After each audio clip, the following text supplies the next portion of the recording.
છે 12th physics, than chapter 12 બરાબર atoms એટલે કે પરમાણુઓ.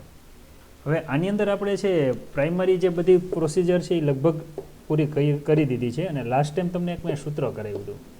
એ સૂત્ર આપણા માટે બહુ અગત્યનું છે, ટોટલ એનર્જીનું સૂત્ર. બરાબર, આ બધી આપણે વાર્તા કરી દીધી છે. હા, જો આ સૂત્ર યાદ રાખજો, મહારાજાનો વારંવાર ઉપયોગ કરવાનો છે. ગતિ ઉર્જાનું સૂત્ર શું થાય એ આપણને ખબર છે. ગતિ ઉર્જાનું સૂત્ર સમીકરણ નંબર 2 ક્યાંક લખી લ્યો કાગળમાં.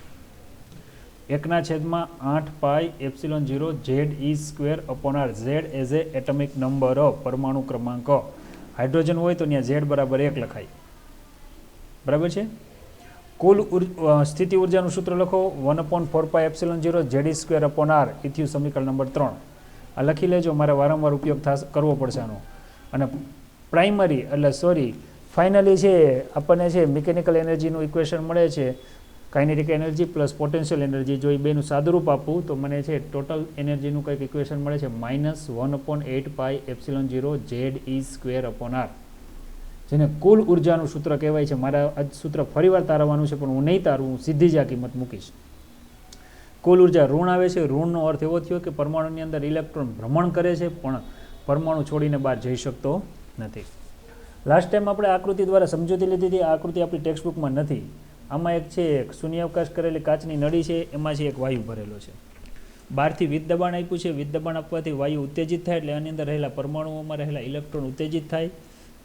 નિમ્ન કક્ષામાંથી ઉચ્ચ કક્ષામાં જાય, ત્યાં નેનો સેકન્ડ સુધી રહે, ઉપરથી નીચે આવે, એટલે પોતાનામાંથી જુદી જુદી આવૃત્તિવાળા વિકિરણનું ઉત્સર્જન કરે. આ આવૃત્તિવાળા વિકિરણ ઉત્સર્જન કરીને એનો જો સ્પેક્ટ્રમ લેવામાં આવે તો આ વિકિરણના ઉત્સર્જનથી મળે છે, એટલે આને છે ઉત્સર્જન વર્ણપટ કહેવાય છે. અને જો સૂર્ય જેવા છે, આપણે ઉદાહરણ લીધું હતું કે એમાંથી નીકળતી સતત તરંગ લંબાઈ પૃથ્વી પર પહોંચે ત્યારે ઘણા પ્રકારની તરંગ લંબાઈ શોષાઈ જાય છે અને કાળી રેખાઓ જોવા મળે, તેને કહેવાય છે શોષક વર્ણપટ. બરાબર છે. આ રીતે આપણે વાત કરી હતી. ત્યારબાદ આપણે વિચાર્યું હતું કે 1885માં જે બામર વૈજ્ઞાનિક છે એના હાઇડ્રોજન પરમાણુની એક શ્રેણી મેળવી હતી, જેને છે બામર શ્રેણી તરીકે ઓળખાય છે, જેની વધુમાં વધુ તરંગ લંબાઈ 65-63 એંગસ્ટ્રોમ હતી અને ઓછામાં ઓછી તરંગ લંબાઈ 36-46 હતી. જુદી જુદી રેખાઓ હોય છે, એમાં પહેલી રેખાને H આલ્ફા, બીજી રેખાને H બીટા, ત્રીજી રેખાને H ગેમા, H ડેલ્ટા, અને આ રીતે છેલ્લી રેખા હોય એને H ઇન્ફિનિટ કહે છે. જો આગળ વધીએ તો કે એનું સૂત્ર કેવું હોય છે, તો કે 1/λ=R 1/2² છેદમાં -1/n². હવે યાદ રાખીએ n બરાબર કિંમત 3 થી ચાલુ થાય, 3, 4, 5, 6, 7, 8. R ને રીડબર્ગ અચળાંક કહેવાય કે જેની કિંમત 1.097 × 10⁷ મીટર ઇન્વર્સ છે, જે પરીક્ષામાં નહીં આપી હોય, એટલે કિંમત યાદ રાખવાની છે.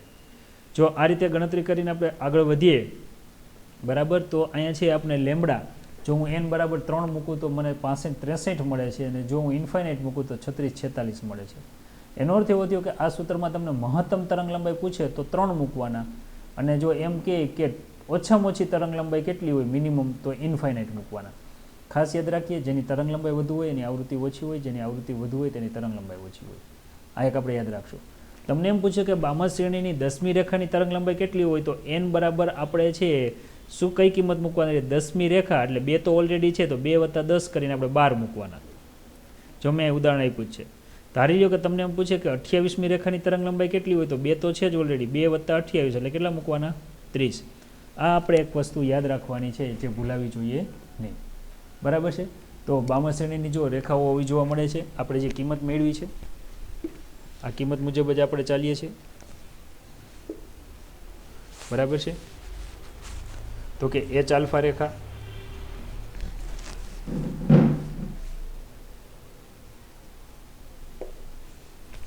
H આલ્ફા રેખા, બરાબર, જેને આપણે છે 65-63 એંગસ્ટ્રોમને છે 656.3 નેનોમીટર વચાય છે.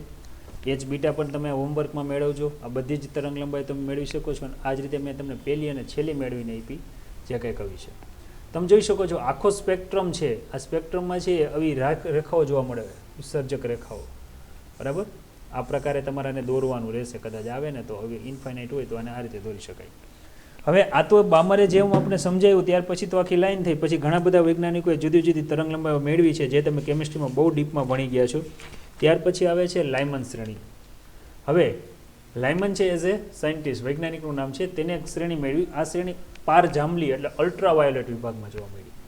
યાદ રાખીએ 4000 થી 8000 એંગસ્ટ્રોમ હોય, બરાબર, તો એને આપણે છે દ્રશ્ય વિભાગ કહીએ છીએ.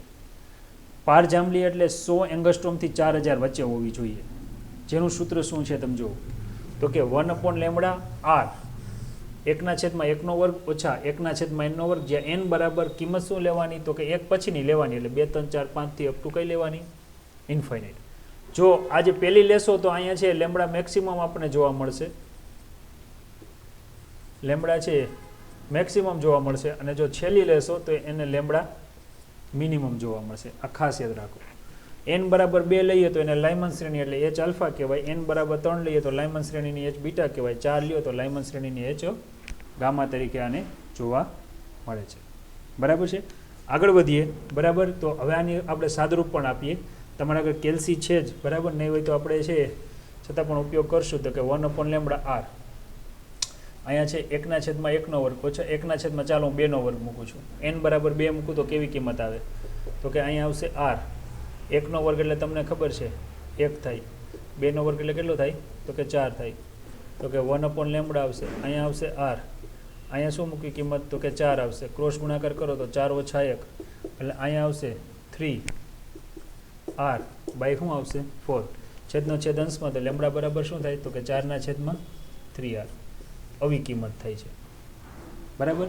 હવે તમારે આનું સાદુરૂપ કેવું આપવું, તો કે 4/3 કેલ્સી છે તમારે આગળ 1.097 × 10⁻⁷ મૂકો. જો તમે કિંમત મૂકશો તો લેમ્બડાની કિંમત તમને છે કઈ રીતે મળે છે એ મને જરીક કયો. બરાબર છે. જુદી જુદી તરંગ લંબાઈ છે લેમ્બડા માટે આની મળશે. જે કંઈ જવાબ આવશે મીટરમાં આવશે અથવા તો એંગસ્ટ્રોમમાં આવશે. બરાબર છે. મારા ખ્યાલથી લગભગ 12-15 એંગસ્ટ્રોમ સમથિંગ આવવો જોઈએ, અથવા 10⁻10 મીટરના ક્રમનો આવવો જોઈએ. આ જ રીતે જો મેં અહીંયા છે મિનિમમ મૂકી હોત, બરાબર, આ h આલ્ફા રેખા મેં મૂકી છે, અને જો અહીંયા છે મેં h ઇન્ફાઇનાઇટ મૂકેલી હોત મિનિમમ માટે, h ઇન્ફાઇનાઇટ, તો લગભગ 915 એંગસ્ટ્રોમ સમથિંગ કે નેનોમીટર સમથિંગ એવું કંઈક આવે છે. બરાબર છે. આ આપણે એક વસ્તુ યાદ રાખશું. બરાબર. એના માટે n બરાબર મારે શું મૂકવાનું રહ્યું, તો કે હવે તમે જોઈ શકો છો કે આ 915 લઈને છે હું 12-15 એંગસ્ટ્રોમમાં હાલું તો એ તો બધી કઈ રેન્જ આવે, તો એ 100 થી 4000 વચ્ચેની રેન્જ આવે. પાર જાંબલી છે એની તરંગ લંબાઈનો વિસ્તાર શું છે પાર જાંબલીનો, તો કે 100 એંગસ્ટ્રોમથી લઈને 4000. તો આ 12-15 લઈને 915 વાળી લઈએ, બરાબર, તો એની વચ્ચે આવે. એટલે યાદ રાખવાનું કે લાયમન શ્રેણીની છે તરંગ લંબાઈ કઈ શ્રેણીમાં આવે છે, તો કે અલ્ટ્રાવાયોલેટ વિભાગમાં આવે છે. યાદ રાખીએ. લાયમન એટલે 1, બામર એટલે 2. હવે આવશે પાશ્ચન. પાશ્ચન જેને જે શ્રેણી આપી એ 3 નંબરમાં છે. આમાં છે આપણે મૂકવાનું n², જે n બરાબર 4 5 6 અપ ટુ ઇન્ફિનિટી વાળવાનું. તમને ખબર છે પહેલી રેખાને h આલ્ફા કહેવાય, h beta, h gamma, h delta, અને આ રીતે છે h ઇન્ફાઇનાઇટ. બરાબર. આ રીતે આને ઓળખવામાં આવે છે. જે અહીંયા 3 ક્રમ છે 3 પછીનો ક્રમ આગળ ધકેલી દેવાનો. બરાબર. આના ઉપરથી આગળ વધવાનું.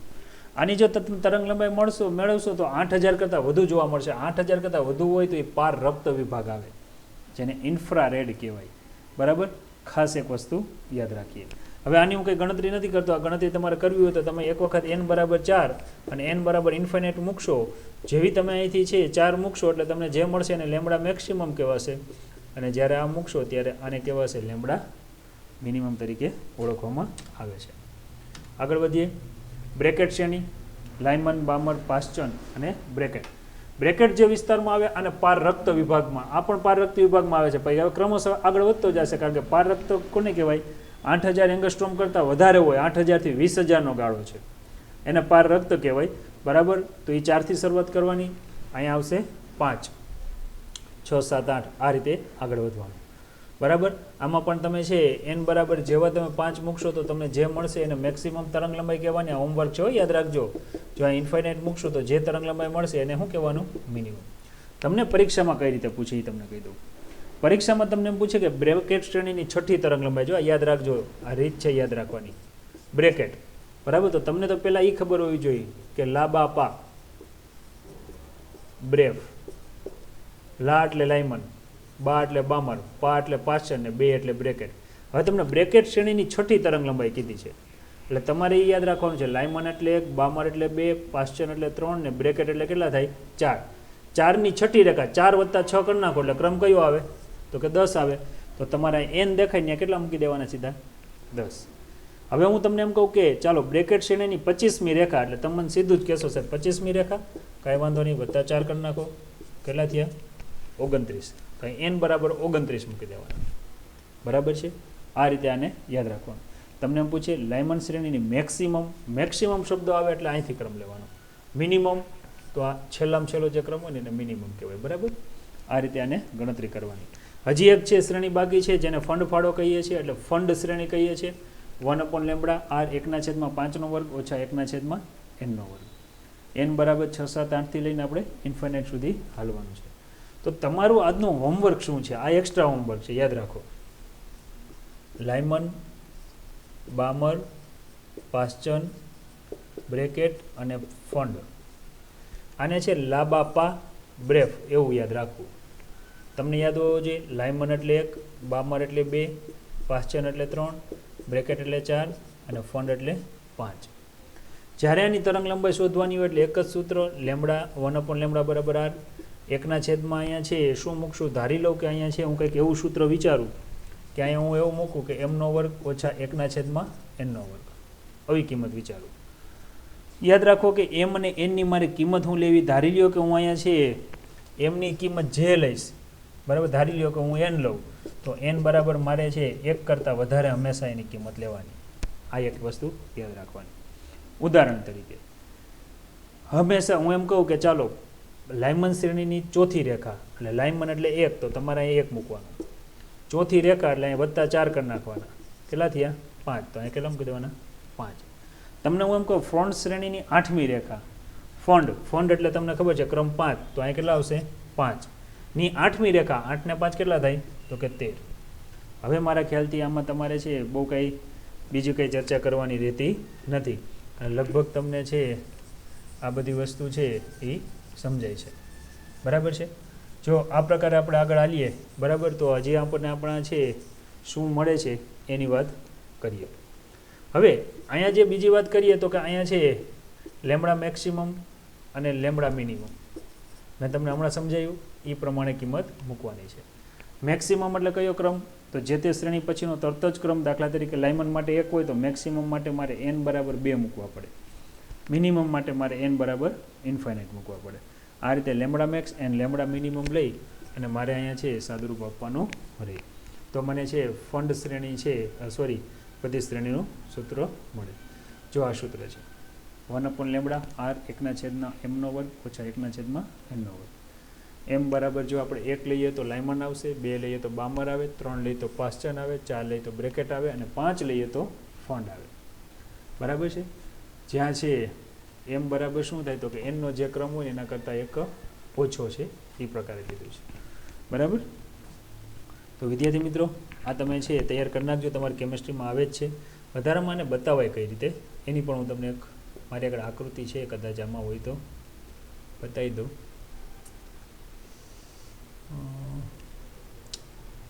ઓકે, આખું ચિત્ર કેવું છે, બરાબર છે, એની એક ચર્ચા કરી લઈએ આપણે થોડોક ટાઈમ લઈને, કારણ કે હજી આપણે આગળ ટાઈમ છે. જો આ આખું છે અને ન્યુક્લિયસ વિસ્તારમાં આપણે એને બતાવતા હોય આ બધી શ્રેણીને. તો આ લગભગ તમારે કેમિસ્ટ્રીની બુકમાં આ ચિત્ર મારા ખ્યાલથી છે.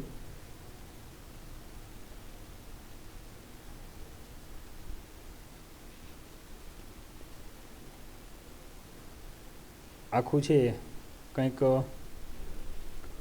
તમને છે કંઈક આવું સૂત્ર આપે છે.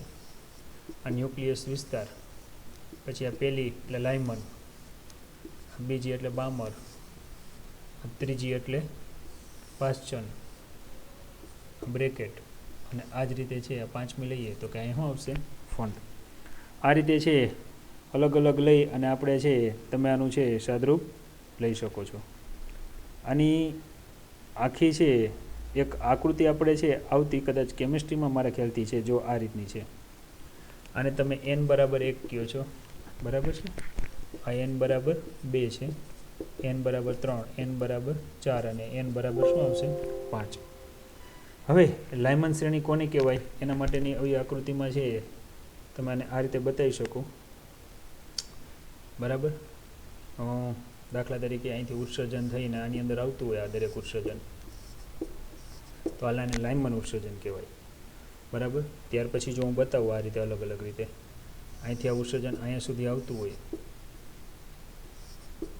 બરાબર, તો આને આપણે છે બીજી રીતે પાછું છે બામર સ્વરૂપે બતાવી શકીએ. હવે વિદ્યાર્થી મિત્રો આખી વર્ણપટની આકૃતિ છે, પણ આપણે ટેક્સ્ટ બુકમાં નથી એટલે આપણે બહુ હવે એમાં ડીપમાં નથી જવું, બરાબર. આપણને એક સૂત્ર આપ્યું છે, એ સૂત્ર આપણે યાદ રાખીએ. હા, તમને એમ પૂછે કે બામર સૂર્યપ્રકાશની આવૃત્તિને પદમાં લખો. હવે આવૃત્તિના પદમાં કઈ રીતે લખાય? જો તરંગ લંબાઈનું સૂત્ર આ છે, 1/λ બરાબર r 1/2 ઓછા 1/n². હવે આપણને ખબર છે કે લેમડા બરાબર શું થાય, તો કે છે c/f થાય, મીન્સ કે c/ν થાય. ધેન 1/λ એટલે શું થાય, તો કે છે છેદનો છેદ અંશમાં ν/ શું આવે, c. તો 1/λ છે ત્યાં મારે શું લખવું પડે, ν/c.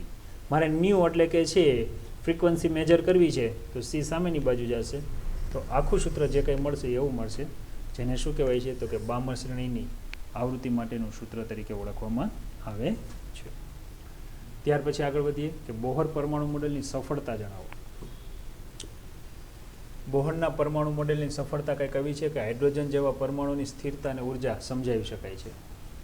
બહુ ઓછા તત્વ જેવા કે છે H2 He એટલે સિંગલી આયોનાઇઝ હિલિયમ, આ ડબલી કહેવાય, બરાબર. ડબલ આયોનાઇઝ છે લિથિયમ, ટ્રિપલી કહેવાય આને. ટ્રિપલ આયોનાઇઝ છે બેરિલિયમ છે.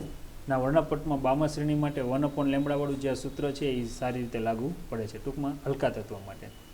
હાઇડ્રોજન પરમાણુમાં જો ઇલેક્ટ્રોન નીચી ઉર્જાવાળા સ્તરમાંથી ઊંચી ઉર્જાવાળા સ્તરમાં સંક્રાંતિ, હમણાં મકર સંક્રાંતિ આવશે, સંક્રાંતિનો અર્થ થાય ગતિ, પામે તો શોષણ પામતા વિકિરણની તરંગ લંબાઈ ઇલેક્ટ્રોન ઊંચી ઉર્જાવાળા સ્તરમાંથી નીચી ઉર્જાવાળા સ્તરમાં વિકિરણની તરંગ લંબાઈને છે સરળતાથી મેળવી શકાય છે. એ હમણાં આપણે આગળ ગણતરી કરશું, એટલે આમાં બહુ ત્યારે એમાં જવું નથી. હવે છે ત્યાર પછીનો આપણે પ્રશ્ન એવું કહે છે કે રુથરફોર્ડના પરમાણુ મોડેલની લિમિટેશન શું છે. બહુ મસ્ત છે, જો સાંભળજો. રુથરફોર્ડે શું કીધું હતું કે પરમાણુમાં કેન્દ્રીય વિસ્તાર છે એ કંઈક આવો છે, ધન વિદ્યુત ભારિત, અને બહારની બાજુઓ છે ઘણી બધી કક્ષાઓ આવેલી હોય છે. આ ઘણી બધી કક્ષાઓમાં છે ઇલેક્ટ્રોન ગતિ કરતો હોય છે, બરાબર. અને એને એવું કીધું કે જુદી જુદી કક્ષાઓમાં ઇલેક્ટ્રોન ગતિ કરતો હોય ત્યારે છે એ કોઈ પણ પ્રકારની ઉર્જાનું ઉત્સર્જન કરતો નથી. પણ યાદ રાખીએ કે અહીંયા છે રુથરફોર્ડ શું સમજાવી નથી શકતો એની વાત કરીએ છીએ. રુથરફોર્ડ એવું કહે છે કે જુદી જુદી કક્ષાઓમાં ઇલેક્ટ્રોન ગતિ કરે છે અને આખું એને પ્લેનેટરી મોડેલ આપ્યું હતું. આ ક્વોન્ટમ ફિઝિક્સ કહે છે. પણ ક્લાસિકલ ફિઝિક્સ શું કહે છે, પ્રચલિત ભૌતિક વિજ્ઞાન એવું કહે છે કે એક ધન વિદ્યુત ભાર હોય અને બીજો ઋણ વિદ્યુત ભાર હોય, બંને વચ્ચેનું અંતર કંઈક r છે, તો બંને વચ્ચે બળ લાગે. આ બળ છે બે વીજભારના ગુણાકારના સમપ્રમાણમાં હોય છે અને અંતરના વર્ગના વ્યસ્ત પ્રમાણમાં હોય છે. કહેવાનો અર્થ એ છે કે ધન અને ઋણ બંને વીજભાર દળ ધરાવે છે અને બળ લાગે એટલે હંમેશા પ્રવેગ ઉત્પન્ન થાય. પ્રવેગ ત્યારે ઉત્પન્ન થાય કે જ્યારે વેગમાં ફેરફાર થાય ત્યારે. એનો અર્થ એવો થયો કે જો વેગમાં ફેરફાર થાય તો સતત યાદ રાખીએ 1/2 mv², તો એની ઉર્જામાં ફેરફાર થવો જોઈએ. જો ઉર્જામાં ફેરફાર થતો હોય તો થાય એવું કે જ્યારે છે આ ધન વિદ્યુત ભારિત છે એની આજુબાજુ કોઈ ઇલેક્ટ્રોન વર્તુળ માર્ગે ભ્રમણ કરે ત્યારે છે ગતિ દરમિયાન સતત પોતાની ઉર્જા ગુમાવે. સતત ઉર્જા ગુમાવે, બરાબર. તો ઉર્જા ગુમાવતો જાય તો ધીરે ધીરે છે ન્યુક્લિયસની નજીક આવતો જાય. ન્યુક્લિયસની નજીક આવતો જાય તો ક્યારેક એવું બને કે આ ઇલેક્ટ્રોન ન્યુક્લિયસમાં આવીને વિરામ પામે. એનો અર્થ એવો થયો, યાદ રાખીએ કે અહીંયા જે ઇલેક્ટ્રોનનો જે ગતિમાર્ગ છે એ વર્તુળાકાર નથી પણ છે સ્પાઇરલ છે. સ્પાઇરલને ગુજરાતીમાં શું કહેવાય, કમાન આકાર છે. કેવો છે, કમાન છે, યાદ રાખો, બરાબર છે. પણ રુથરફોર્ડે એવું કીધું ના, કમાન આકાર નથી, એનો ગતિમાર્ગ કેવો છે, તો કે આવો છે, પ્લેનેટરી જેવો છે, બરાબર. તો ક્લાસિકલ ફિઝિક્સે કીધું તો સમજાવો શા માટે ઇલેક્ટ્રોન છે એ ગતિ દરમિયાન છે અહીંયા એકને એક જ જગ્યાએ પડ્યો રહી છે, તો એ રુથરફોર્ડ સમજાવી શકતા નથી. એનો અર્થ એવો થયો કે રુથરફોર્ડનું આ જે મોડેલ છે એને માન્યતા મળતી નથી. રુથરફોર્ડ સમજાવે એ પ્રમાણે ગણીએ તો એનું મોડલ મોટાભાગે કેવું હોવું જોઈએ, તો કે આનું મોડલ મોટાભાગે કમાન આકાર હોવું જોઈએ. જો આવી રીતે વિચારો તો હાઇડ્રોજન એટલે 1H1 થાય. યાદ રાખ્યો, ખાસ સમજવા જેવું છે. તો હાઇડ્રોજનના કેન્દ્રમાં એક પ્રોટોન છે અને બહારની બાજુ છે r જેટલા અંદર એક ઇલેક્ટ્રોન છે. ગતિ દરમિયાન સતત ઉર્જા ગુમાવે અને અંદર આવીને વિરામ પામે. તો હાઇડ્રોજન છે એ નાશ થવું જોઈએ, બરાબર, અમુક સમયમાં છે એ નાશ પામે, એનો અર્થ એવો થયો કે લાંબો સમય સુધી રહી શકે નહીં. પણ વ્યવહારના મોટાભાગના તત્વો છે એનો જીવનકાળ ઘણો બધો છે, એ આપમેળે ક્યારેય નાશ થતા નથી, આપમેળે કોઈ એવા વિકિરણનું ઉત્સર્જન કરતા નથી, એવું કાંઈ થતું નથી. તો એવું શું કામ થતું હશે? તો આ સમજૂતી છે એ રુથરફોર્ડનું પરમાણુ મોડેલ છે એ સમજાવી શકતું નથી. એટલા માટે આને કહેવાય છે રુથરફોર્ડની લિમિટેશન. બરાબર છે, વાર્તા છે તમે વાંચી લેજો, હું વાંચતો નથી, પણ છે મસ્ત, 2 માર્કમાં હું પૂછીશ. બરાબર, થોડુંક સમજાવી દો. જો જેમ સૂર્યની આસપાસ ગ્રહો ભ્રમણ કરે છે તેમ રુથરફોર્ડે સૂચવ્યું કે પરમાણુ કેન્દ્રમાં મોડેલમાં ન્યુક્લિયસ તેની આસપાસ ભ્રમણ કરતા હોય છે અને સમગ્ર આ પરમાણુઓ છે આ ઇલેક્ટ્રોનનું પરમાણુઓમાં સ્થાયી હોય છે. આ બંનેના મૂળભૂત તફાવત એ છે કે સૂર્ય અને ગ્રહોના બનેલા તંત્રમાં ગ્રહો ગુરુત્વાકર્ષણની બળથી ફરે છે, જ્યારે ન્યુક્લિયસમાં છે આ બધા છે એ કુલમ બળની અસર હેઠળ ફરે છે. રુથરફોર્ડના પરમાણુ મોડેલની લિમિટેશન એ છે કે પ્રચલિત યંત્રશાસ્ત્ર એટલે ક્વોન્ટમ મિકેનિક્સ એવું કહે છે કે ઇલેક્ટ્રોનની ત્રિજ્યા ઉપર છે કોઈપણ પ્રકારની મર્યાદા હોઈ શકે નહીં. કહેવાનો અર્થ એ છે ગતિ દરમિયાન બદલાતી રહી. આથી ન્યુક્લિયસની આસપાસ ભ્રમણ કરતા ઇલેક્ટ્રોનનો પ્રવેગ છે એ કેવો હોય છે? તો કે કેન્દ્રગામી હોય છે. જો આવો હોય છે, આને કહેવાય સ્પાઇરલ આકાર. અને આ બધી છે સમજૂતી આપેલી છે, જેની ચર્ચા છે એ તમે બરાબર વાંચી લેજો અને વાંચીને જ લેશન કરજો, એમનું કરતા નહીં. હવે આપણે એ સમજવાનું છે કે બોહરનું પરમાણુ મોડેલ શું કહે છે. જો રુથરફોર્ડ જે થોમ્સન ઠાયકા એટલે એની સમજૂતી કોણ આપે? તો કે ભાઈ રુથરફોર્ડ. હવે રુથરફોર્ડ જે નથી સમજાવી શકતા ને એ આપે છે નીલ્સ બોહર. નીલ બોહરે શું સમજાવ્યું? એને એના માટેના 2 વિચારધારા આપી. આ વિચારધારાને વિદ્યાર્થી મિત્રો અધિતર્ક કહેવાય છે. આ બહુ મસ્ત અગત્યનો પ્રશ્ન છે. બોહરે શું કીધું કે છે કોઈ પણ પરમાણુનું કેન્દ્ર હોય એની આજુબાજુ અનંત કક્ષાઓ આવેલી હોય, એટલે પાર વગરની કક્ષાઓ આવેલી હોય. ખાસ યાદ રાખીએ, આ કક્ષાને એને ક્રમ આપ્યો, પહેલી કક્ષા, બીજી, ત્રીજી, ચોથી, આ રીતે છે n બરાબર ઇન્ફાઇનાઇટ, અનંત કક્ષા. જ્યારે પરમાણુમાંથી ઇલેક્ટ્રોન બહાર નીકળે ત્યારે તમારે એવું વિચારવાનું રહ્યું કે ઇન્ફાઇનાઇટ કક્ષામાં છે. હવે બોહરે એવું કીધું કે અનંત કક્ષાઓમાંથી ઇલેક્ટ્રોન એવી જ કક્ષામાં ભ્રમણ કરી શકે અથવા જે કક્ષામાં ભ્રમણ કરતો હોય આવી કક્ષાને સ્થિર કક્ષા કહેવાય. ધારી લો ઇલેક્ટ્રોન આ કક્ષામાં ભ્રમણ કરતો હોય તો આને સ્ટેડી એટલે સ્થાયી કક્ષા કહેવાય. સ્થાયી કક્ષાનો રૂલ એવો છે, બરાબર, પ્રયોગો એવું બતાવે છે કે જ્યારે ઇલેક્ટ્રોન તેમાં ભ્રમણ કરતો હોય ને ત્યારે કોઈ પણ પ્રકારની ઉર્જા એટલે એનર્જી, બરાબર, ઉર્જાનું ઉત્સર્જન કરતો નથી. ખાસ યાદ રાખીએ, બરાબર. તો સ્ટેડી કક્ષા કોને કહેવાય? ખ્યાલ આવી ગયો કે ઇલેક્ટ્રોન અનંત કક્ષાઓમાંથી એવી જ કક્ષામાં ભ્રમણ કરી શકે કે જે કક્ષા કેવી હોય છે? સ્થાયી. અને સ્થાયી કક્ષામાં ઇલેક્ટ્રોન ભ્રમણ કરતો હોય ત્યારે કોઈ પણ પ્રકારની ઉર્જાનું ઉત્સર્જન કરતો નથી. એટલે આ જે છે એ ઉડી જો આ સોલ્વ થઈ ગયો પ્રોબ્લેમ. અહીંયા શું વાત હતી કે કેન્દ્રગામી બળની અસર હેઠળ ગતિ કરે, બળ લાગે ત્યારે પ્રવેગ ઉત્પન્ન થાય. પ્રવેગ ક્યારે ઉત્પન્ન થાય? વેગમાં ફેરફાર થાય. વેગમાં ફેરફાર થાય એટલે ઉર્જામાં ફેરફાર થયો. એ પ્રશ્ન અહીં કેવો થઈ ગયો? સોલ્વ થઈ ગયો. એટલે આવી એને વિચારધારા આપી અને જે આજ લગી છે હજી સાચી છે. હજી આમાં કંઈ ફેરફાર કોઈ બીજા વૈજ્ઞાનિકો કરી શક્યા નથી.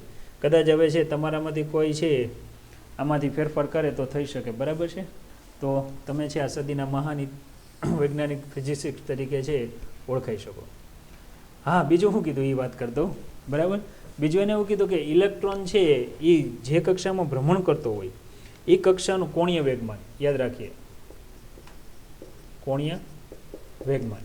કોણીય વેગમાનને વિદ્યાર્થી મિત્રો એન્ગ્યુલર મોમેન્ટમ કહેવાય. એનું સૂત્ર આપણને આવડે છે mvr થાય. એને એવું કીધું કે ઇલેક્ટ્રોન એવી જ કક્ષામાં ભ્રમણ કરી શકે કે જેનું કોણીય વેગમાન h/2π ના પૂર્ણ ગુણાંકમાં હોય. કહેવાનો અર્થ એ છે 1 બરાબર 2 3 4 અપ ટુ n સુધી લઈ શકો. હવે આને કઈ રીતે સમજવું? ઇલેક્ટ્રોન કાં તો પહેલી કક્ષામાં હોય કાં બીજી કક્ષામાં હોય, બેયની વચ્ચે એટલે કે 1.5 કક્ષામાં હોઈ શકે નહીં. જે કાંઈ કિંમત છે પૂર્ણાંકમાં હોવી જોઈએ. કેવી હોવી જોઈએ? પૂર્ણાંકમાં. અધ વચ્ચે હોય નહીં. એનો અર્થ એવો થયો કે આપણે એવું વિચારવાનું કે ઇલેક્ટ્રોન પહેલી કક્ષામાંથી બીજી કક્ષામાં જાય ત્યારે 1 અને 2 વચ્ચે જે 1.1 1.2 1.3 1.4 ક્રમ આવે છે એ ક્યારેય ક્રમ આવતા નથી. આના માટે તો બહુ મોટી ચર્ચા એ લીધી છે. વિદ્યાર્થી મિત્રો સમજો. હવે આપણે અહીંયા કેવું કંઈક વિચારીએ. ચાલો થોડીક આ સ્ટેપ તમને મેં આપ્યા કે ભાઈ આ પહેલું સ્ટેપ, બીજું, ત્રીજું, ચોથું અને પાંચમું. હવે અહીંયા હું કોઈ એક એવા વ્યક્તિને બેહાડું છું કે જેને આપણે કંઈક નામ આપી શકીએ. ચાલો કંઈક આ રીતે કોઈ એક વ્યક્તિ છે. આ વ્યક્તિ જ્યારે છે આમાંથી કોઈ પણ પગથિયું ઊભો હોય ત્યારે એ ક્રમ બોલશે. ક્રમ કયો હશે? કાં પહેલો હશે, બીજો હશે, ત્રીજો, ચોથો અને પાંચમો. ધારી લો કે અત્યારે આ વ્યક્તિ અહીંયા ઊભો છે ફોર એક્ઝામ્પલ, બરાબર. ત્યારે છે ત્યાં ઊભો હોય ત્યારે એમ કહી શકાય કે આ વ્યક્તિ અત્યારે ત્રીજા પગથિયે ઊભો છે.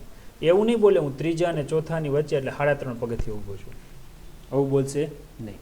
તો એક વૈજ્ઞાનિક એવો હોય છે એ આ સમજાવે છે કે આ કક્ષામાં એવું હોય કે પહેલા હોય કે બીજું હોય કે ત્રીજું હોય. એનો અર્થ એવો થયો. બીજો વૈજ્ઞાનિક એમ કે જો પહેલા ઉપરથી બીજા ઉપર જાય તો પહેલા ને બીજા વચ્ચે 1.1 આવે, 1.2 આવે, શું એ મૂલ્ય નહીં ધ્યાનમાં લેવાના? કે ના નહીં લેવાના. કાં નહીં લેવાના? તો કે આ ક્વોન્ટમ ફિઝિક્સ છે. સમજાય તમને? આપણું જે સાદું ગણિત છે ને એને ખોટું પાડે. તો ઓલો જે વિરોધ કરવાવાળો ક્લાસિકલ ફિઝિક્સ, જૂનવાણી ફિઝિક્સવાળો વૈજ્ઞાનિક છે ને એ કે ઉભા રહે ભાઈ, બરાબર, તું વૈજ્ઞાનિક છો તો અમે શું છીએ? એને શું કર્યું કે ચાલો આપણે પગથિયા કાઢી નાખીને આપણે લપસ્યા કરી નાખી. ઊંચાઈ તો બેની સમાન છે. આ જેટલી ઊંચાઈ છે, બરાબર છે, એટલી જ ઊંચાઈ હું આને રાખી દઉં. હવે છે આ 0 પગથિયું છે અને આ 5મું પગથિયું છે. તો વિચાર, ધારી લે કે આ વ્યક્તિને હવે બેહાડ દેવે, ધક્કો મારી બેહી ગયો. હવે એને લસરપટ્ટી કરાવી. લસરપટ્ટી કરાવી છે એટલે પેલો 5મો ક્રમ આવશે. પછી કયો આવે તો કે 4.9, પછી કયો આવે તો કે 4.8, પછી કયો આવે તો કે 4.7 આવે છે કે નહીં?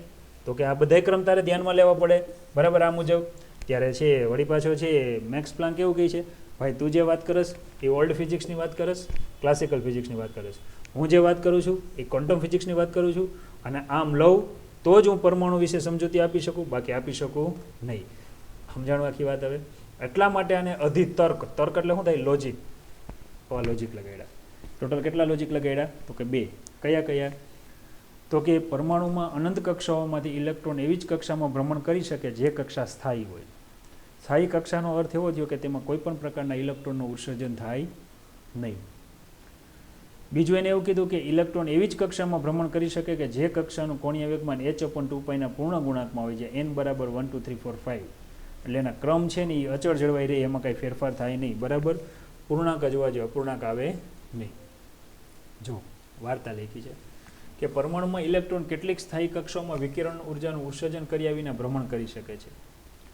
આ બાબત છે વિદ્યુત ચુંબકીય વાદની અંદર છે આપણે સમજી શકીએ છીએ, એવું કહે છે. આ અધિતર્ક અનુસાર દરેક પરમાણુ કેટલીક ચોક્કસ સ્થાયી અવસ્થાઓ હોઈ શકે છે અને દરેક શક્ય અવસ્થામાં ચોક્કસ મૂલ્યની ઉર્જા પણ ધરાવે છે. એટલે કે આને સ્થાયી અવસ્થા કહેવાય. ન્યુક્લિયસની આસપાસ ઇલેક્ટ્રોન માત્ર એવી કક્ષામાં જ ભ્રમણ કરી શકે કે જેનું કોણીય વેગમાન h/2π પૂર્ણ ગુણાંકમાં હોય. h એટલે પ્લાન્ક અચળાંક 6.625 × 10⁻34. બરાબર છે. આમ આને છે જ્યાં દર્શાવી શકાય, સૂત્ર યાદ રાખવાનું, આગળ વારંવાર ઉપયોગ આવશે. કોણીય વેગમાન L બરાબર nh/2π બરાબર mvr. આ અધિતર્ક પરથી છે સ્થાયી અવસ્થાઓને વ્યાખ્યાયિત કરે છે. બોહરના ત્રીજા અધિતર્કમાં પ્લાન્ક અને આઇન્સ્ટાઈન દ્વારા છે વિકસિત કરેલ પ્રારંભિક ક્વોન્ટમ ખ્યાલોનો પણ છે પરમાણુવાદમાં સમાવેશ કરવામાં આવે છે. આ અધિતર્ક એવું પણ જણાવે છે કે ઇલેક્ટ્રોન તેની વિકિરણ ઉત્સર્જિત ન કરતી એક કક્ષામાંથી નિમ્ન કક્ષામાં સંક્રાંતિ કરે ત્યારે ઇલેક્ટ્રોન આવી સંક્રાંતિ કરે છે ત્યારે એક ફોટોનનું ઉત્સર્જન કરે છે. જો આ સમજીએ, આને થોડુંક ડીપમાં સમજાવીએ. જો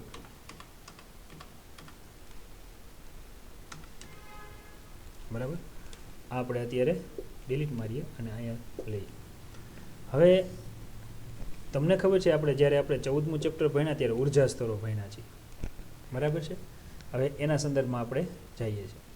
આપણને ખબર છે કે કોઈ પણ પરમાણુ છે એ પરમાણુની અંદર કેન્દ્ર હોય છે, બહારની બાજુ કક્ષા હોય, કક્ષાઓની અંદર કક્ષકો હોય, SPDF. આની અંદર એનર્જી લેવલ આવેલા હોય, 2 હોય છે. પીની અંદર લેવો તો કે 6 હોય છે, 10 હોય છે અને કેટલા હોય છે? 14. હવે ઉર્જા સ્તરને જનરલી આ રીતે બતાવીએ આપણે. આને હું EI શબ્દ વડે દર્શાવું, આને હું EK શબ્દ વડે દર્શાવું. એનો અર્થ એવો થયો આ વધુ ઉર્જાવાળો સ્તર છે, આ જે છે ઓછી ઉર્જાવાળો સ્તર. વધુ ઉર્જાવાળો સ્તર એટલે I નંબરનો સ્તર છે અને આ K નંબરનો સ્તર છે. સમજો આમાં. હવે ધારી લ્યો કે ઇલેક્ટ્રોન વધુ ઉર્જાવાળા સ્તરમાંથી ઓછી ઉર્જાવાળા સ્તરમાં ગતિ કરે છે. ઇલેક્ટ્રોન અત્યારે અહીંયા છે. હવે જેવી ઉપરથી નીચે આવશે એટલે પોતાનામાંથી અમુક ઉર્જાનું ઉત્સર્જન કરશે, F આવૃત્તિવાળા વિકિરણનું ઉત્સર્જન કરે. ધારી લ્યો કે F આવૃત્તિવાળા વિકિરણનું ઉત્સર્જન કરે તો આ ઉર્જાના તફાવતને HF વડે દર્શાવાય. HFને ફોટોન કહેવાય, કે જેને કેપિટલ E સાઇન વડે દર્શાવાય. તો આનું સૂત્ર શું બને? તો કે EI - EK આવું બને. ઉદાહરણ તરીકે ધારી લ્યો કે EI બરાબર છે 2.1 ઇલેક્ટ્રોન વોલ્ટ છે અને આ જે છે એ 2 ઇલેક્ટ્રોન વોલ્ટ છે. તો જ્યારે ઇલેક્ટ્રોન વધુ ઉર્જાવાળા સ્તરમાંથી એટલે કે 2.1 ઇલેક્ટ્રોન વોલ્ટથી જ્યારે 2 ઇલેક્ટ્રોન વોલ્ટમાં સંક્રાંતિ કરી ત્યારે પોતાનામાંથી 1 ઇલેક્ટ્રોન વોલ્ટનું એને શું કર્યું? ઉત્સર્જન. ખ્યાલ આવે છે? તો બે અધિતર્કમાંથી પહેલો અધિતર્ક એવો છે કે ઇલેક્ટ્રોન અનંત કક્ષાઓમાંથી એવી કક્ષામાં ભ્રમણ કરી શકે કે જેનું કોણીય વેગમાન h/2πના પૂર્ણ ગુણાંકમાં હોય. આવી કક્ષાઓને સ્થિર કક્ષા કહેવાય. અને સ્થિર કક્ષામાં ઇલેક્ટ્રોન જ્યારે છે ગતિ કરતો હોય ત્યારે કોઈ પણ પ્રકારની ઉર્જાનું ઉત્સર્જન કરતો નથી. વધારામાં એને એવું કીધું ઇલેક્ટ્રોન જ્યારે વધુ ઉર્જાવાળા સ્તરમાંથી ઓછી ઉર્જાવાળા સ્તરમાં સંક્રાંતિ કરે ત્યારે પોતાનામાંથી f આવૃત્તિવાળા વિકિરણનું ઉત્સર્જન કરે એની ગણતરી આ રીતે લેવાય. આનાથી ઊંધું એને સમજાયું કે ધારી લ્યો કે ઇલેક્ટ્રોન અત્યારે છે ઓછી ઉર્જાવાળા સ્તરમાં છે, બહારથી એના ઉપર કોઈ વિકિરણ આપાત કરો એટલે ઉર્જા મેળવે તો ઉપરના સ્તરમાં જાય, તો પણ તમારે આ સૂત્રને લઈને ધ્યાનમાં લેવાનું. જ્યારે મૂલ્ય ઋણ આવે ત્યારે એવું સમજવાનું કે ઉર્જાનું શોષણ થાય છે, મૂલ્ય ધન આવે ત્યારે એવું સમજવાનું કે ઉર્જાનું ઉત્સર્જન થાય છે. તો આ પ્રકારે છે એ ગણતરી કરી અને આગળ આપણે સમજૂતી લઈ શકીએ છીએ. જો આ બધા છે ઉત્સર્જન છે એના વિશેની સમજૂતી છે એ લઈ લેજો. અહીંયા મેં છે શબ્દ HF વાપર્યો છે આપણી ટેવ મુજબ, અને કેપિટલ E પણ વાપરી શકું, બરાબર છે. હવે આની ગણતરી કઈ રીતે કરવી તમને ખબર છે, તમારા બાજુમાં આકૃતિ યાદ રખાય. વધુ ઉર્જાવાળા સ્તરની ઉર્જા EI, ઓછું ઉર્જાવાળા સ્તરની ઉર્જા EF. આ રીતે છે આને યાદ રખાય. અને અહીંથી ઉપરથી નીચે ઇલેક્ટ્રોન જતો હોય ત્યારે પોતાનામાંથી છે F આવૃત્તિવાળા વિકિરણ શું કરે? ઉત્સર્જન. બરાબર, આ રીતે આને તમે દર્શાવી શકો. આ યાદ રાખીએ, બરાબર. ત્યાર પછી હવેનું જે સૂત્ર છે એ મોસ્ટ આઈએમપી છે. બે સૂત્ર હું કરાવું છું, બે સૂત્રો કરાવી દે એટલે પાઠનું 80% કામ પૂરું થઈ જાય છે. બોહર મોડેલ પર આધારિત આપેલ પરમાણુમાં ઇલેક્ટ્રોનની nમી કક્ષાનું સૂત્ર તારવું. હવે બોહર મોડેલ એવું કીધું કે પરમાણુ હોય, બરાબર, એ કેન્દ્રમાંથી એવી ઘણી બધી કક્ષાઓ હોય, એવા ઘણી બધી કક્ષાઓ છે. ઇલેક્ટ્રોન જરૂર નથી પહેલી કક્ષામાં ભ્રમણ કરી શકે. આ પહેલો, બીજો, ત્રીજો અને આ n નંબરનો કક્ષા છે. ધારી લ્યો કે આ ઇલેક્ટ્રોન છે એ nમી કક્ષામાં ભ્રમણ કરે છે. n બરાબર તમે ક્રમ લઈ શકો, પહેલો, બીજો, ત્રીજો. એટલે હું એવું વિચારું કે ધારી લ્યો ઇલેક્ટ્રોન અહીંયા રહીને ભ્રમણ કરે છે. કેટલા વેગથી? તો કે v જેટલા વેગથી. ઇલેક્ટ્રોનનું દળ કેટલું છે? m જેટલું. તો આ જે કક્ષાનો ક્રમ છે એનું કંઈક નામ આપી દો Rn. હવે બરાબર, હવે અહીંયા શબ્દ યાદ રાખો, છેલ્લો હું હાઇડ્રોજન ઉપર વહી જશે. હાઇડ્રોજન ઉપર વહી જશે એટલે એનો પરમાણુ ક્રમાંક 1 થઈ જશે. એ તમારે યાદ રાખવાનું છે, બરાબર. તો મારે વર્ણન લખવાનું. વર્ણનમાં છે આ જ આકૃતિને હું કંઈક વ્યવસ્થિત દર્શાવું તો હું એને આ રીતે દર્શાવી શકું. આ હાઇડ્રોજન છે, એની આ nમી કક્ષા છે એટલે Rn સ્વરૂપે દર્શાવું. આ કક્ષામાં છે ઇલેક્ટ્રોન છે એ v જેટલા વેગથી ભ્રમણ કરે છે. ભ્રમણ કરવા માટે જરૂરી કેન્દ્રગામી બળ કુલમ બળ પૂરું પાડે છે, બરાબર. અને જે કેન્દ્રમાં રહેલા પ્રોટોનની સંખ્યાને હું ZE સાઇન વડે દર્શાવું છું. અહીં લખાય આકૃતિમાં હાઇડ્રોજન પરમાણુમાં Rn ત્રિજ્યાવાળી કક્ષામાં m દળનો ઇલેક્ટ્રોન v જેટલા વેગથી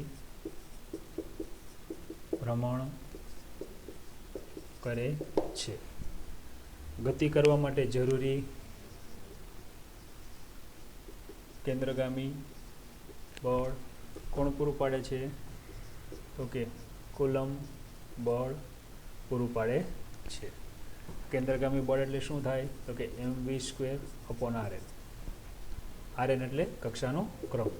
કુલમ બળ એટલે શું થાય? તો કે 1/4πε0 Q1 એટલે ન્યુક્લિયસનો વીજભાર, Q2 એટલે ઇલેક્ટ્રોનનો વીજભાર અને અપોન છે R².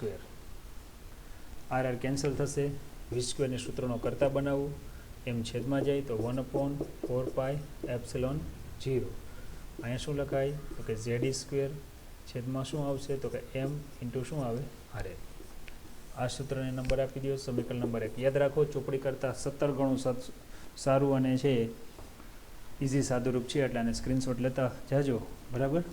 હવે વાત કરીએ હવે બોહર અધિતર્ક શું કહે છે કે બોહર એવું કહે છે કે ઇલેક્ટ્રોન એવી જ કક્ષામાં ભ્રમણ કરી શકે કે જેનું કોણીય વેગમાનને કઈ સાઇન વડે દર્શાવીએ એલ ક્યાં હોય તો કે છે NH/2π એટલે કોણીય વેગમાન છે આપણે એને શેના વડે દર્શાવીએ છીએ mvr બરાબર NH/2π જેટલું હોય. હવે વિદ્યાર્થી મિત્રો અહીંયા mvr શબ્દ આવ્યો છે એને હું ટાર્ગેટ કરીને આગળ વધું છું. એનો અર્થ એવો થયો કે mvr બરાબર સૂત્ર બને છે NH/ શું આવે 2π. હું v ને ટાર્ગેટ કરું તો અહીંયા આવશે NH છેદમાં અહીંયા આવશે 2π m ઇન્ટુ શું આવે r આવે. તમને સમજાણું હશે શા માટે હું આવું લખું છું. બે બાજુ શું લેતા તો કે વર્ગ લેતા. તો બે બાજુ આપણે વર્ગ લઈએ તો અહીંયા આવશે v² બરાબર શું આવશે NH છેદમાં અહીંયા આવશે n² h² છેદમાં અહીંયા આવશે 4π² m² અને અહીંયા શું આવશે r². આવું આવશે શબ્દ બરાબર છે mvr. અહીં મેં બધી n શબ્દ વાપર્યો છે એટલે હું અહીંયા n લઉં છું કે nમી કક્ષાની ત્રિજ્યા એટલે rn બરાબર. તો અહીંયા બધી અમારે છે n લખવો રહ્યો. ચાલો આવું સૂત્ર લખ્યું. આવું શા માટે લખ્યું તો કે આવું એટલા માટે લખ્યું કે કારણ કે આપણે 1 અને 2 ને સરખાવી શકીએ. જો હું અહીં 1 અને 2 ને સરખાવું બરાબર તો મને હવે છે કેવું સ્વરૂપ મળે છે એની વાત કરીએ. તો જો અહીં સમીકરણ 1 અને હું 2 ને સરખાવું તો મને કેવી કિંમત મળે છે એની હું સાદુરૂપ લઉં તો કે અહીંયા છે 1/4πε0 Ze²/m × Rn. બે નંબર આવું છે n² s² છેદમાં અહીંયા આવશે 4π² m² rn². આવું સૂત્ર છે. એક નંબર કેવું છે તો કે 1/4πε0 Ze²/m × Rn. 1/4πε0 Ze²m ઇન્ટુ શું છે Rn. યાદ રાખો તમારે ત્રિજ્યાનું સૂત્ર મેળવવું છે. જો ત્રિજ્યાનું સૂત્ર મેળવવું હોય તો આમાં વહીવટ કરો. ચાલો વહીવટ શું થશે જુઓ 4π 4 આ પાઈ આ m m² આ r આમાંથી સ્ક્વેર. rn ને ટાર્ગેટ કરો. જો તમે અહીંયા છે ત્રિજ્યાનું nમી કક્ષાની rn નું સૂત્ર મેળવવું હોય તો અહીંયા આવશે n² a² ε0 સામે જાય એટલે આ રીતે લખાય અને છેદમાં છે શું વધે પાઈ z² ઉપરથી નીચે આવે છેદમાં m. યાદ રાખો વિદ્યાર્થીઓ આને છે 10 વાર લખજો કે nમી કક્ષાની ત્રિજ્યાનું સૂત્ર છે n² h² ε0 છેદમાં પાઈ z²m. ફરીવાર બોલું છું n² h² ε0 છેદમાં પાઈ z²m. n એટલે કક્ષાનો ક્રમાંક, h એટલે પ્લાન્ક અચળાંક, ε0 એટલે શૂન્ય અવકાશની પરમિટિવિટી, પાઈ એટલે 3.14, z એટલે કયું તત્વ છે. હાઇડ્રોજન હોય તો 1 લખવાનું, હિલિયમ હોય તો 2 લખવાનું એ રીતે. E એટલે ઇલેક્ટ્રોનનો વીજભાર 1.6 × 10⁻⁹ અને m એટલે ઇલેક્ટ્રોનનું દળ 9.1 × 10⁻31. તો આ જે સૂત્ર છે આ સૂત્રને કહેવાય છે ખાલી જગ્યા એટલે કે માંગેલી સૂત્ર. શું મેં કર્યું ધ્યાન આપજો. 3 માર્કનું સૂત્ર છે. આકૃતિમાં હાઇડ્રોજન પરમાણુમાં Rn ત્રિજ્યામાં Rn જેટલા અંતરે આવેલી કક્ષામાં ત્રિજ્યા જેટલી અંતરે આવેલી કક્ષામાં m દળનો ઇલેક્ટ્રોન v જેટલા વેગથી ભ્રમણ કરે છે. ગતિ કરવા માટે જરૂરી બળ કેન્દ્રમાંથી પૂરું પડે છે. તેથી કેન્દ્રગામી બળ બરાબર કુલંબ બળ. v² ને ટાર્ગેટ કરવાનું. પછી લખવાનું કે બોહરના બીજા અધિતર્ક અનુસાર ઇલેક્ટ્રોન એવી કક્ષામાં ભ્રમણ કરી શકે કે જેનું કોણીય વેગમાન h/2π ના પૂર્ણ ગુણાંકમાં હોય. કોણીય વેગમાન એટલે કે mvr થાય. એમાં પાછો v ને ટાર્ગેટ કરીને વર્ગ લેવાનો. બેયને સરખાવી દેવાના. સરખાવો એટલે તમને આ સમીકરણ મળશે. આ સમીકરણ તમને એવું બતાવે છે કે જો તમે અહીંયા h ε0 પાઈ e²m જો એને તમે કોન્સ્ટન્ટ લઈ લો બરાબર એટલે કે અચળ છે એ બધી એની કિંમત કોઈ પણ સંજોગોમાં બદલાય નહીં તો હંમેશા ત્રિજ્યા કોના સમપ્રમાણમાં હોય તો એક તો કક્ષાના ક્રમાંકના સમપ્રમાણમાં હોય અને સિગ્મા ઝેડ. કારણ કે તત્વ ફરે એટલે ઝેડ ફરે. હાઇડ્રોજન માટે 1, હિલિયમ માટે 2, હાઇડ્રોજન હિલિયમ લિથિયમ એ ક્રમ ફરે અને કક્ષાનો ક્રમ ફરે. એનો અર્થ એવો થયો કે જેમ જેમ કક્ષાનો ક્રમ મોટો થતો જાય જો આ n² ચલે છે n² નો અર્થ એવો થયો જેમ મોટી મોટી કક્ષા જાય એમ ત્રિજ્યા વધે. તમે જોઈ શકો છો આકૃતિ જુઓ.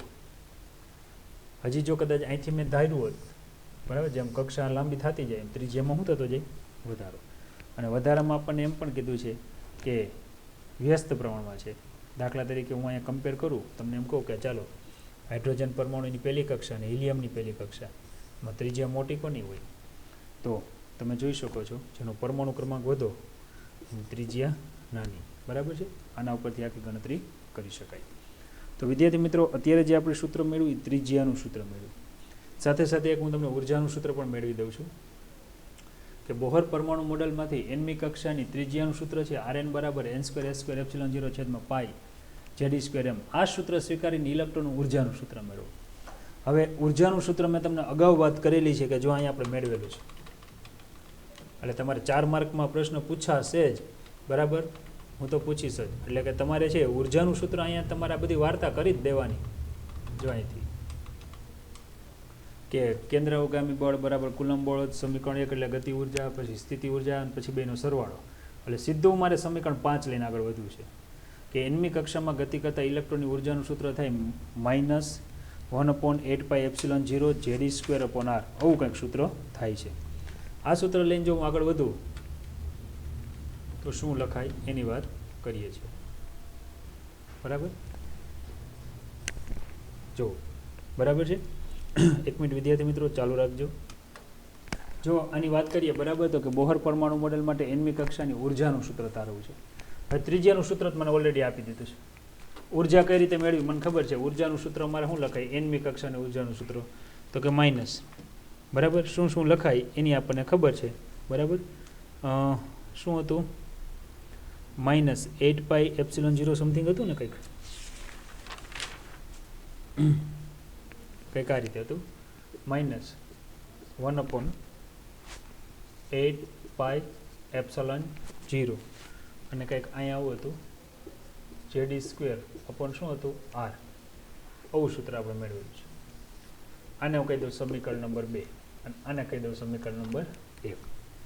હવે શું કરવાનું છે તમને ખબર છે? Rn ની કિંમત મૂકવાની છે. તો કે સમીકરણ 2 ને 1 માં મૂકતા, જો 2 ને 1 માં મૂકીએ, બરાબર છે, તો શું મળે? તો કે અહીંયા છે કુલ ઉર્જા -1/8πε0, અહીંયા આવશે Zd². અહીંયા ખાસ સાદું રૂપમાં યાદ રાખીએ, Rn બરાબર શું મૂકવું? n²s²ε0. જો છેદનો છેદ અંશમાં લઈ જાવ ને ત્યારે એને હંમેશા છે ને આવી સાઈન વડે દર્શાવે, ક્રોસ લીટા વડે, જેથી કરીને સાદુરૂપ આપવામાં ભૂલ પડે નહીં. આવું થાય. હવે મેં તમને કીધું પ્રમાણે આપણે છેદનો છેદ અંશમાં લઈ જવો છે. તો કે -1/8πε0 છેદનો છેદ અંશમાં જશે, Zd²πm Zd² અને છેદમાં શું આવશે? n²s²ε0. આવું કંઈક આવશે. હવે આનું સાદુરૂપ શું થાય? તો કે હવે આનું સાદુરૂપ આ રીતે થાય. ઉર્જા En બરાબર અહીંયા આવશે માઇનસ. જો સાદુરૂપ આપો, કાંઈ ઉડે છે એવું લાગે છે તમને? બરાબર. તો કે હા સાહેબ, શું ઉડે છે? બરાબર. તો કે ε0 જતું એવું લાગે છે. હવે કાંઈ ઉડતું એવું દેખાય છે? તો કે હા, ε0 નહીં જાય હોય, બે ગુણાકારમાં છે, મારી ભૂલ છે, સોરી. બરાબર છે, ઉપર નીચે ઉડશે કારણ કે ગુણાકારમાં છે, છેદનો છેદ અંશમાં નથી. તો શું કેન્સલ થાય છે? તો કે પાઈ કેન્સલ થતું એવું દેખાય છે. n²s²ε0 પાઈ Zd, બસ. બાકી કંઈ ઉડતું એવું દેખાતું જ નથી. છતાંય તમે કહેજો કંઈ હોય તો. હવે આને ગણત આપણે લખશું કઈ રીતે? Z એટલે ઝેડનો સ્ક્વેર. તો કે અહીંયા આવશે m Z² ને e⁴. હાલો ઉપરનું પદ આવું આવ્યું. છેદમાં શું આવશે? તો કે n²s²ε0². તો અહીંયા આવશે માઇનસ, અહીંયા તો 8 તો આવવાના જ છે, 8ε0 n² અને s². આવું પદ લખાય છે. જો આવું પદ લખાતું હોય, બરાબર, ε0 એટલે અહીંયા વર્ગ આવશે. જો આવું પદ લખાતું હોય તો આને ઉર્જાનું સૂત્ર કહેવાય. હું થોડું વ્યવસ્થિત લખું. જુઓ, તો ઉર્જાનું સૂત્ર પરફેક્ટલી આપણે લખવા બેસું. એનમી કક્ષામાં ભ્રમણ કરતા ઇલેક્ટ્રોનની ઉર્જા, તો En બરાબર આવશે -m Z² e⁴ અપોન અહીંયા આવશે 8 n² s² અને ε0². વિદ્યાર્થી મિત્રો, અહીંયા તમે જુઓ, દળ અચળ છે, E એટલે વીજભાર અચળ, 8 અચળ, H ની કિંમત અચળ ને ε0 ની કિંમત અચળ. એનો અર્થ એવો થયો કે અહીંયા જે ઉર્જા છે બે વસ્તુ ઉપર ચલિત છે, આધાર રાખે છે. કઈ કઈ? એક તો કયું તત્વ છે એટલે પરમાણુ ક્રમાંક ઉપર આધાર રાખે, અને કેટલામી કક્ષા છે એના ઉપર આધાર રાખે છે. એટલે કે બાકીના બધા પદોને છે તમે અચળ લઈને આ રીતે ગણતરી કરી શકો. ધારી લ્યો કે તમે હાઇડ્રોજન માટે જ વાત કરતા હો, તો આ સૂત્ર દેખાય, આ સૂત્રમાં હું ઝેડ બરાબર 1 મૂકી દઉં. ઝેડ બરાબર 1 મૂકી અને છે અહીંયા હું n સ્ક્વેરને અચળ બહાર લઈ લઉં છું, એટલે કે આખા સૂત્રને હું આ રીતે લઉં છું. ગણતરી યાદ રાખીએ, -m(e⁴)/8 s square epsilon 0 square, અને આને છે હું બહાર લઈ લઉં છું, ઝેડ સ્ક્વેર અપોન શું આવશે n સ્ક્વેર. તમે આનું સાદુરૂપ આપો. જો આનું સાદુરૂપ આપશો તો લગભગ તમને એ સાદુરૂપ છે ને 2.18 × 10⁻18 જેવું મળે છે. બરાબર? જો એ કિંમતનું સાદુરૂપ લઉં, બરાબર, તો ઉર્જાના સૂત્રમાં En બરાબર -2.18 × 10⁻18 સમથિંગ મળે છે. અને છેદમાં શું આવશે, તો કે છેદમાં તો તમારે છે અહીંયા તમે આવું કંઈક લખી શકો, ઝેડ સ્ક્વેર અપોન શું આવશે n સ્ક્વેર. પણ આ જે આખું સાદુરૂપ આપ્યું એ જૂલમાં આવ્યું. કેમ આવ્યું? જૂલમાં. યાદ રાખીએ, જો હું ઝેડ બરાબર 1 લેતો હોઉં, બરાબર, તો આને હું આ રીતે લખી શકું, En બરાબર -2.18 × 10⁻18, ઝેડ બરાબર 1 લો, 1 નો વર્ગ 1 થાય, તો છેદમાં શું આવશે n સ્ક્વેર. તો આખું સાદુરૂપ મને જૂલમાં મળ્યું. તમને એમ થાય કે સાહેબ આપણે ઇલેક્ટ્રોન વોલ્ટમાં લીધું હોય તો પણ આપણે ખબર છે કે જૂલમાંથી ઇલેક્ટ્રોન વોલ્ટમાં જવું હોય તો અહીંયા એવી લખવાનું અને છેદમાં શું લખવાનું, 1.6 × 10⁻19. તો આ રીતે છે આપણને કુલ ઉર્જા કેટલી મળે, તો આ રીતે જો આપણે કુલ ઉર્જાની ગણતરી કરવા બેસીએ તો કુલ ઉર્જા કંઈક આપણને છે આટલી મળે, -13.6/n² ઇલેક્ટ્રોન વોલ્ટ. યાદ રાખીએ, આ સૂત્ર માત્ર ને માત્ર અત્યારે આપણે હાઇડ્રોજન માટેનું લીધું છે કે જેનો પરમાણુ ક્રમાંક કેટલો છે 1. તો વિદ્યાર્થી મિત્રો, દાખલો ક્યાંથી શરૂ કરવું, પ્રશ્ન ક્યાંથી શરૂ કરવો એની વાત કરીએ. તમને એવું કીધું હશે કે ત્રિજ્યાનું સૂત્ર આ છે, ઉર્જાનું સૂત્ર મેળવો, તો ઉર્જાનું સૂત્ર તો આપણે આવડે છે. ત્રિજ્યાની કિંમત મૂકી દેવાની, કિંમત મૂકીને સાદુરૂપ આપો એટલે આ સ્વરૂપ મળી જાય. અચળ પદને 12 બેહાડવા છે, 12 બેહાડવું એટલે આવું સ્વરૂપ મળે. m, e, h અને એપ્સિલોન 0 મને એની કિંમત આવડે છે, એની હું કિંમત મૂકું એટલે -2.18 × 10⁻18 સમથિંગ મળે. 2.18 × 10⁻18. અને છેદમાં છે ઇલેક્ટ્રોન વોલ્ટ, જૂલમાંથી ઇલેક્ટ્રોન વોલ્ટમાં જવું હોય તો કંઈક આવું સ્વરૂપ મળે કે જેને છે કુલ ઉર્જાનું સૂત્ર કહેવાય. આજ આપણે અહીંયા સુધી રાખીએ છીએ, બરાબર છે. બાકીનું છે આ બધું જ હું રિવિઝન નેક્સ્ટ પીરિયડમાં લેશું અને આગળ